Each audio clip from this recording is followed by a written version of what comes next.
My dear Joy TV family, the viewers and brothers and sisters in Christ, Joy டிவியின் குடும்பத்தினரே, கிறிஸ்துவுக்குள்ளாய் இருக்கிற அன்பு சகோதர சகோதரிகளே, I bring special greetings in Jesus' most precious name. விலையேற பெற்ற இயேசு கிறிஸ்துவின் நாமத்தினாலே நான் உங்களுக்கு வாழ்த்துக்களை தெரிவித்துக் கொள்கிறேன்.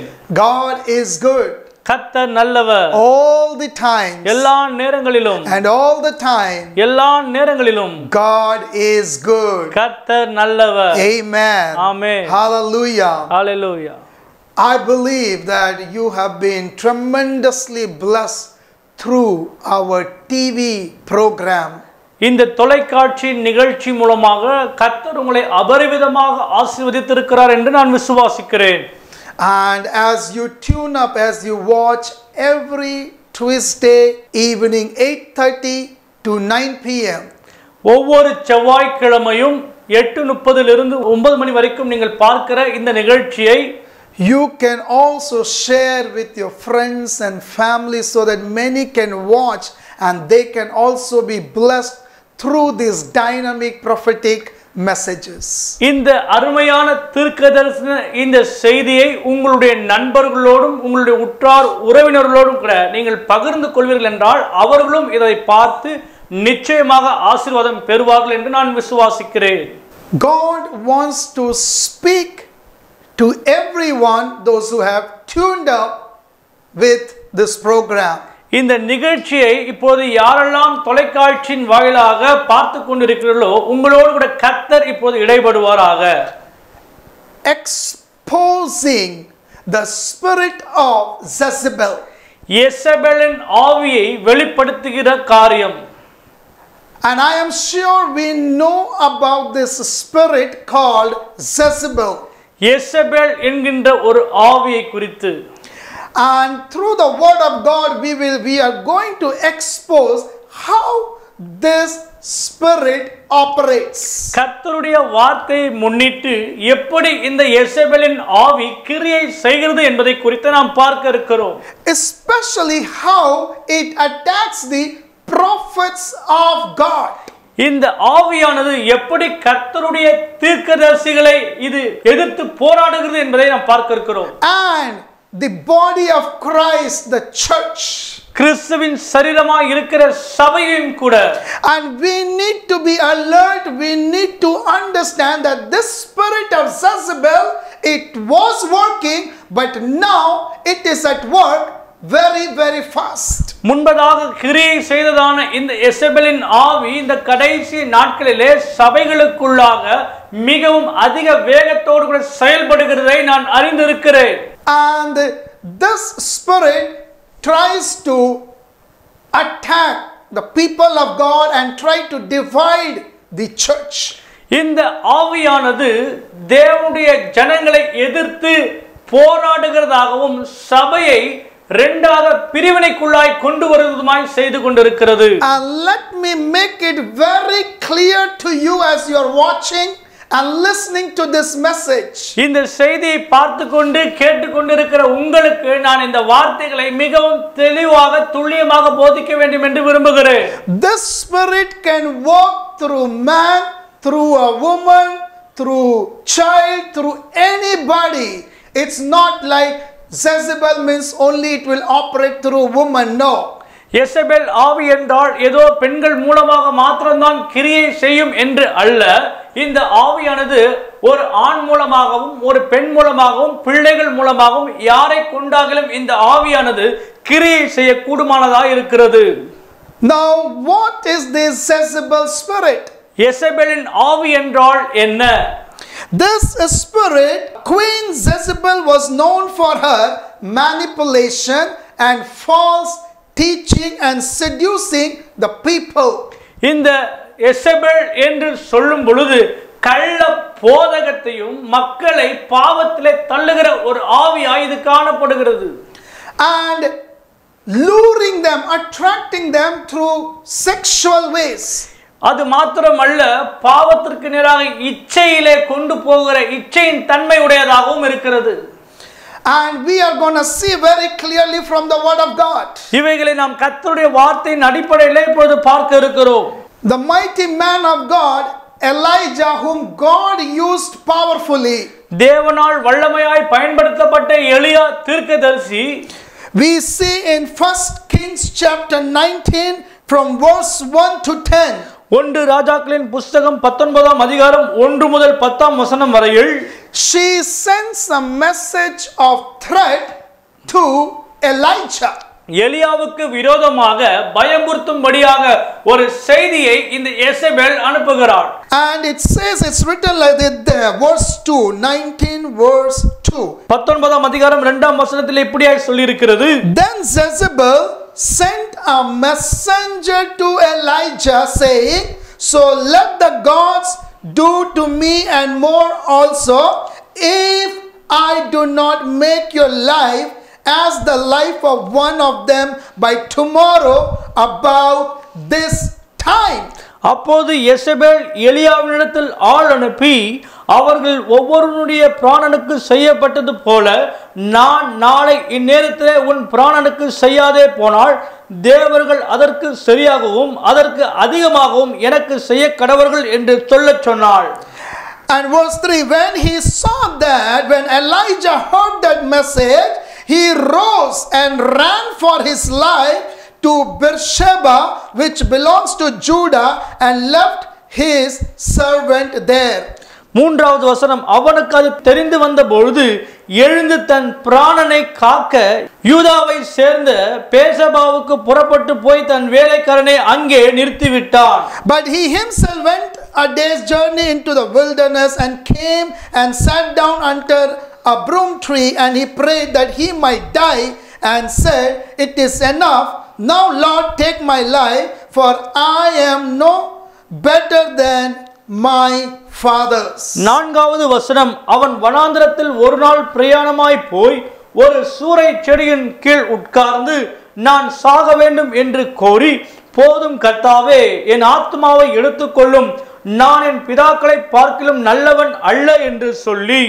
Now if you see in the Bible the previous chapter, 1 King chapter 18, முன்பதாக இருக்கிறதான அதிகாரம் 1 ராஜாக்கள் 18ஆம் அதிகாரத்தில் நீங்கள் பார்ப்பீர்கள் என்றால், through Elijah God brought victory on Mount Carmel.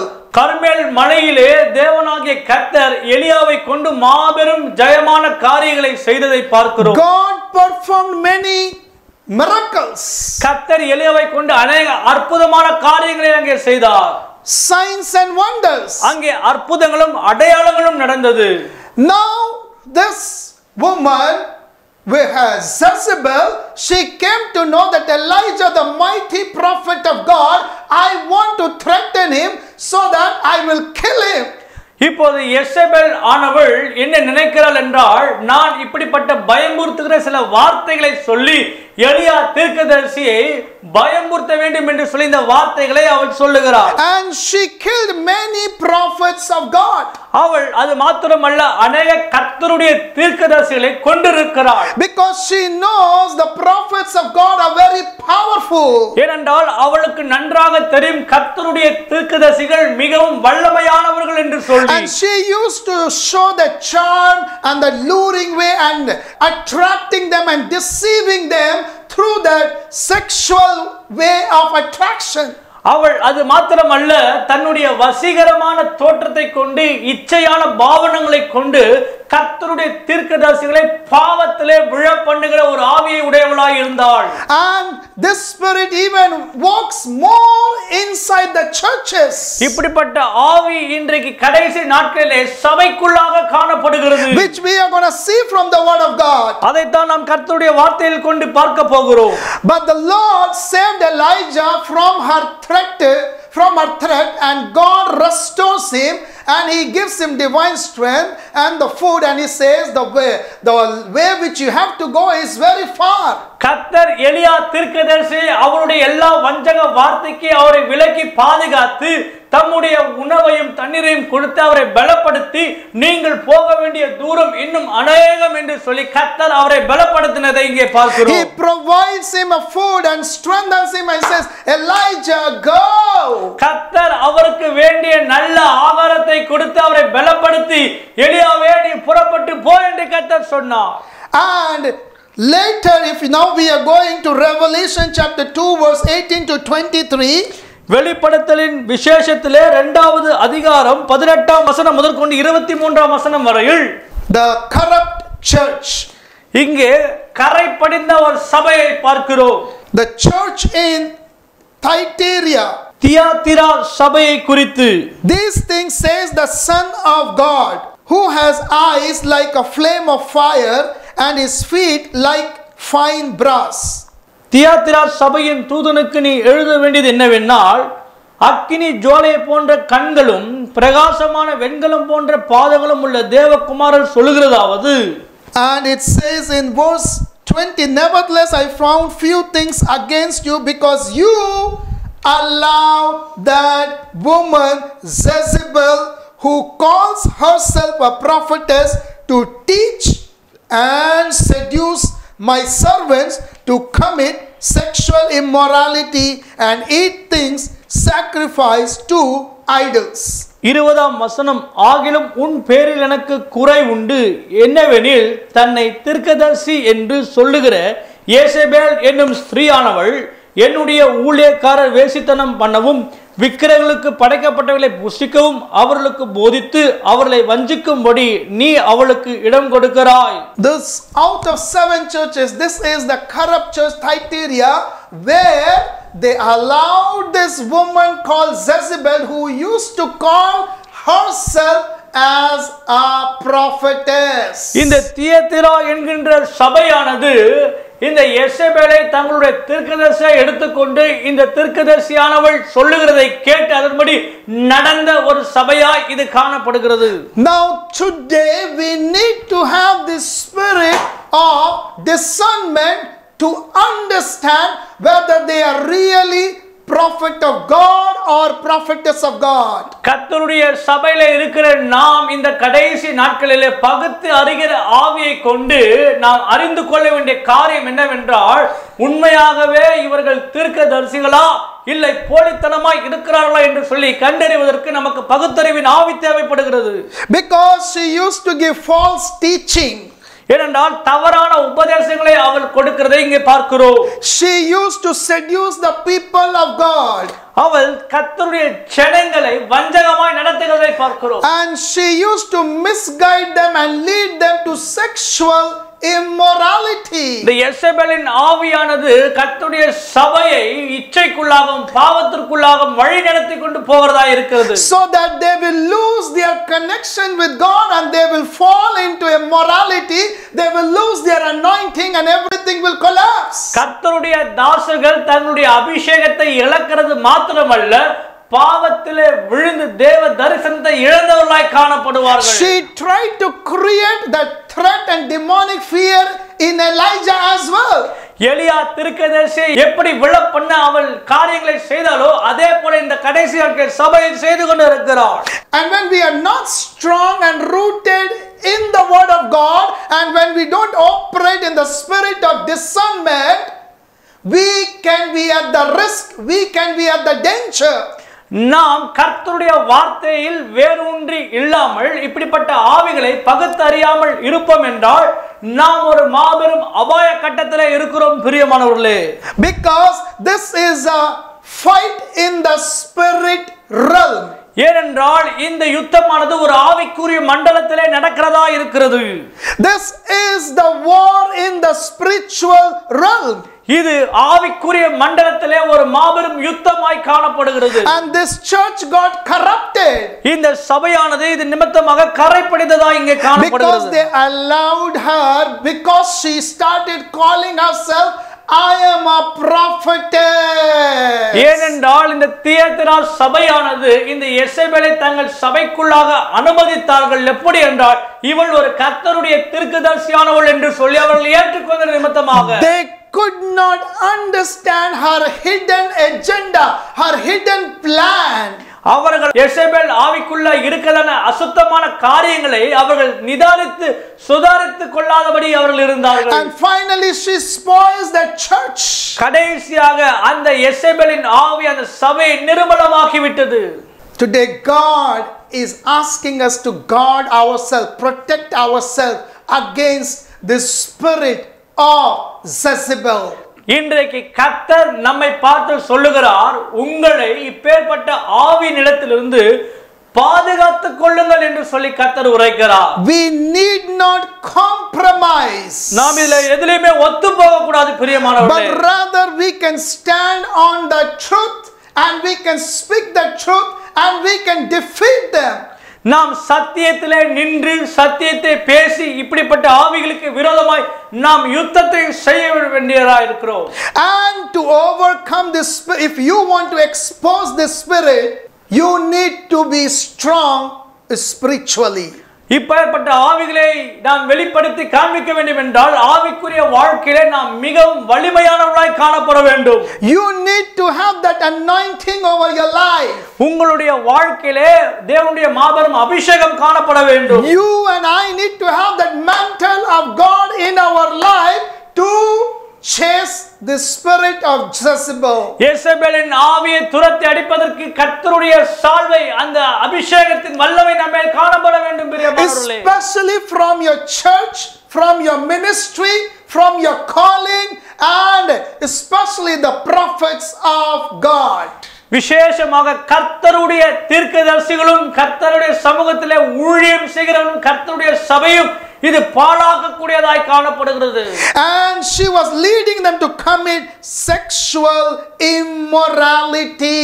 இந்த எசபேலின் ஆவியானது சபைகளை பாவத்திற்கு நேராக இச்சையின் பாவத்திற்கு நேராக நடத்தி கொண்டு போகிறதா இருக்கிறது. The Lord says we need to be very, very careful and not to be deceived by false prophets and prophetess. கடைசி நாட்களாக இருக்கிற இந்த காலத்திலே நாம் மிகவும் மிகவும் ஜாக்கிரதையாக இருக்க வேண்டும். எதற்கு என்றால் அநேக கள்ள தீர்க்கதரிசிகளும் உண்டாயிருக்கிறார்கள் என்று. The more you are rooted into the word of God, எவ்வளவுக்கு எவ்வளவு நீங்கள் அதிகமாய் கர்த்தருடைய வார்த்தையிலே வேரூன்றி இருப்பீர்களோ, the more you understand the word of God, எவ்வளவு நீங்கள் ஆழமாய் கர்த்தருடைய வார்த்தையை புரிந்திருக்கிறீர்களோ, the more you activate the spirit of discerning. எந்த அளவுக்கு நீங்கள் கர்த்தருடைய ஆவிக்குள்ளாக போய் இந்த நிதானம் தருகிற ஆவி அறிந்திருக்கிறீர்களோ. And I tell you, the spirit of discerning is very and very, very important in our life. நம்முடைய வாழ்க்கையிலே இந்த நிதானித்து அறிகிற ஆவியானது மிகவும் மிகவும் முக்கியமானதாக இருக்கிறது பிரியமானவர்களே. This church missed the spirit of discerning. That is why they allowed this woman, and she came with the false teaching. She came to seduce. She taught them she led them to sexual immorality. They thought she is really a prophetess, but she was not. இந்த தியேத்திரா சபையானது கிறிஸ்துவுக்குள்ளாக இருந்து ஆவிலே நிதானிக்காமல் போனது நிமித்தமாக சபைக்குள்ளாக பாவமும் அக்கிரமும் மோசமான காரியங்கள் நடந்தது. ஏனென்றால் அவர்கள் இந்த எசபேலின் ஆவியை உண்மையான தீர்க்கதரிசி என்று நினைத்து விட்டார்கள். This spirit of false teaching and deception leads people astray from the truth. இப்பேற்பட்ட ஆவியானது ஜனங்களை சத்தியத்தை விட்டு வழி விலகி செய்து கள்ள உபதேசத்திற்குள்ளாய் கொண்டு செல்லும். That is the main purpose, to astray us, to distract us, to deviate us from the truth of the Lord Jesus. இப்பேற்பட்ட ஆவிகள் நம்மை வேறு பாதைக்கு வழி நடத்தி நம்மை சத்தியம் இல்லாத காரியங்களுக்குள்ளாய் கொண்டு போய்விடும். And the verse 21, and I gave her time to repent of her sexual immorality, but she did not repent. 21ஆம் வசனம், அவள் மனம் திரும்பும்படியாய் அவளுக்கு தவணை கொடுத்தேன், தன் வேசி மார்க்கத்தை விட்டு மனம் திரும்ப அவளுக்கு விருப்பமில்லை. That is called the rebellious spirit. அதுதான் மிக மோசமான எதிர்த்து நிற்கிற ஆவியாய் காணப்பட்டது. God gave her time, but she did not repent and she did not come out of her sexual immorality. கர்த்தர் அவளுக்கு நேரத்தை கொடுத்திருந்தும் அந்த பாவத்திலிருந்து மனம் திரும்பாமலும் அதிலிருந்து மீண்டும் வராமல் இருந்தார். And she has that spirit to lure people into the sexual sin. அந்த ஆவியானது மக்களுடைய வாழ்க்கையிலே சென்று இச்சைக்கு நேராய் கொண்டு செல்கிற அந்த ஆவியிலே அவள் மக்களை கட்டுப்படுத்த நினைத்தாள். And she want to destroy, she want to divide, she want to collapse. Ultimately, she want to damage the churches and she want to attack the prophets of God. இந்த அசுத்த ஆவியானது சபைகளை நாசமாக்கி கர்த்தருடைய தீர்க்கதரிசிகளை பயமுறுத்தி சபைக்குள்ளாக பிரிவினைகளை கொண்டு வந்து நாசம் செய்து கொண்டிருக்கிறது. There are so many things we can learn from here. அநேக காரியங்களை இங்கிருந்து நாம் கற்றுக்கொள்ள முடியும். 2 Kings 9 verse 30 to 37. 2 ராஜாக்களின் புத்தகம் 9ஆம் அதிகாரம் 30ஆம் வசனம் முதற்கொண்டு 37ஆம் வசனம் வரையில் I am trying to summarize and give you as much as you can receive, and you already know about the spirit. நான் இதில் இருக்கிற காரியங்களை உங்களுக்கு விவரமாய் சொல்ல போகிறேன். ஏற்கனவே உங்களுக்கு இவைகள் எல்லாம் நன்றாக தெரிந்த ஒன்றுதான். Here it talks about Jezebel's violent death. இந்த இடத்திலே யேசபேல் எப்படி அவள் மரித்து போகிறாள் என்பதை குறித்து God raised the prophet Jehu, and through Jehu God killed Jezebel. கர்த்தர் மாபெரும் தீர்க்கதரிசியாகிய யெகூவை எழுப்பி அந்த யெகூவை கொண்டு கர்த்தர் யேசபேலின் ஆவியை கர்த்தர் மேற்கொண்டு ஜெயிக்கிறார். Amen. Amen. Today God is looking to raise such prophets with that anointing who will be able to rise up against the spirit of Jezebel to confront them without any compromise. கர்த்தர் இந்த நாட்களிலும் தம்முடைய தீர்க்கதரிசிகளை யெகூவை போன்ற தீர்க்கதரிசிகளை எழுப்பி இப்பேற்பட்ட யேசபேலின் ஆவிகளை நிர்மூலமாக்கி அழிப்பதற்கென்று கர்த்தர் தீர்க்கதரிசிகளை எழுப்பி கொண்டிருக்கிறார். If you read the verse 36, therefore they came back and told him, he said, this is the word of the Lord which he spoke by his servant Elijah, saying, on the plot of ground at Jezebel dogs shall eat the flesh of Jezebel. 36ஆம் வசனம், ஆகையால் அவர்கள் திரும்ப வந்து அவனுக்கு அறிவித்தார்கள். அப்போது அவன், இது கர்த்தர் திஸ்பியானாகிய எலியா என்னும் தம்முடைய ஊழியக்காரனை கொண்டு சொன்ன வார்த்தை, இஸ்ரவேலே நிலத்திலே நாய்கள் யேசபேலின் மாம்சத்தை தின்னும் என்று. She was killed and even she was bleeding and dogs were eating that blood. Such what God told, it happened. கர்த்தர் என்ன வார்த்தையை சொன்னாரோ அதன்படியே அவள் மரித்து ரத்தம் சிந்தினதை அந்த நாய்கள் வந்து அவளுடைய மாம்சத்தை தின்னினதை இங்கே பார்க்கிறோம். And also we see same thing in Revelation 2 and verse from 18 to 23 and 24. வெளிப்படுத்தலின் விசேஷம் 2ஆம் அதிகாரம் 18 இருந்து 24ஆம் வசனத்திலும் இதைதான் நாம் பார்க்கிறோம்.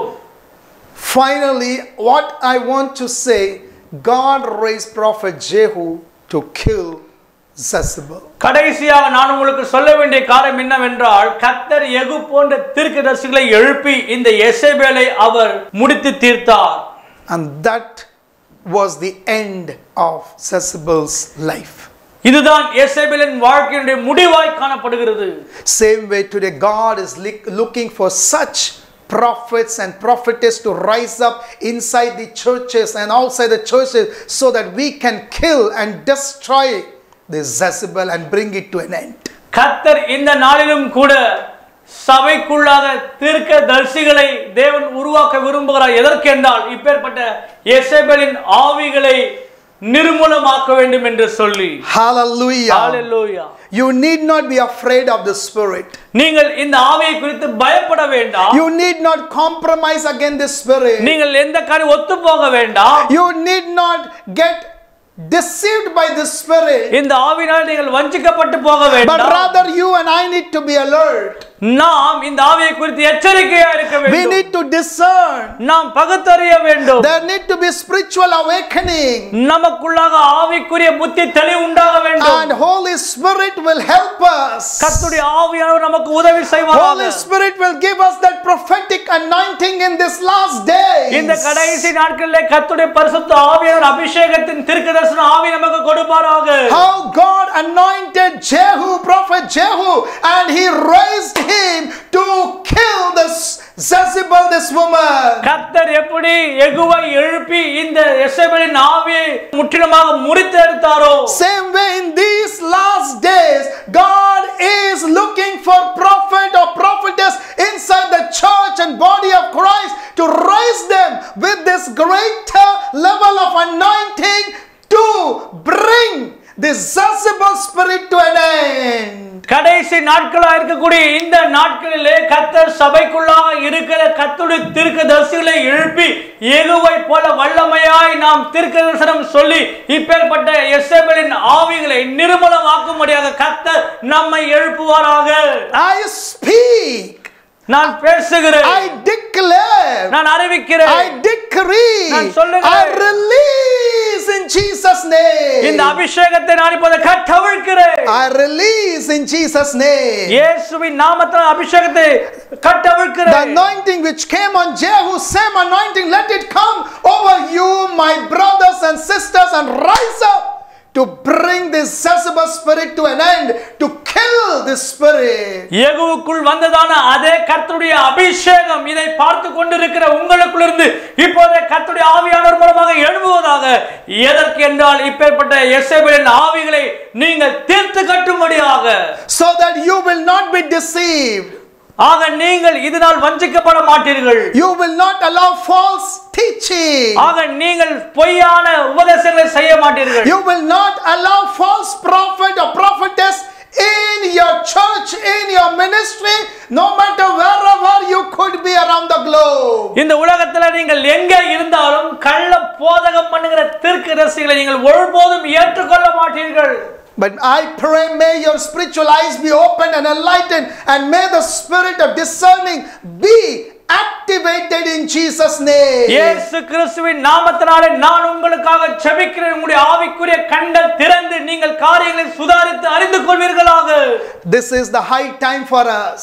இதுதான் ஒரு முக்கியமான நேரமாக இருக்கிறது. To kill this Jezebel spirit. இந்த யெசபேலின் ஆவியை கொன்று போடும்படியாக. And it can work through anybody, anywhere, anytime. இந்த ஆவியானது எங்கே இருந்தும் எவரை கொண்டும் பயன்படுத்தப்படக்கூடும். It can work through man, woman, child, anybody. அது ஆண் பெண் பிள்ளைகள் என்று சொல்லி எதை கொண்டும் செயல்பட முடியும். We need to be alert. நாம் எச்சரிக்கையா இருக்க வேண்டும். So that God will give that anointing. கர்த்தர் நமக்கு அப்பேற்பட்ட அபிஷேகத்தை தருவாராக. And through that anointing we will kill the spirit of Jezebel. கர்த்தருடைய அபிஷேகத்தின் நிமித்தமாக இப்பேற்பட்ட யெசபேலின் ஆவியை நாம் கொன்று போடுவோம். We will confront it. நாம் அதை முற்றிலும் ஜெயம் கொள்வோம். We will have that power. கர்த்தர் நமக்கு அந்த வல்லமை தருவாராக. To have dominion over it. அந்த வல்லமைக்கு மேலாக நமக்கு வல்லமை கொள்வதற்கு. Thank you, Holy Spirit. நன்றி பரிசுத்த ஆவியானவரே. Give you all the glory and the honor. உமக்கே எல்லா மகிமையும் கனத்தையும் செலுத்துகிறோம். In Jesus' most precious name I pray. இயேசு கிறிஸ்துவின் வெளியேறப்பட்ட நாமத்தினால் நாங்கள் ஜெபிக்கிறோம். Amen. ஆமென்.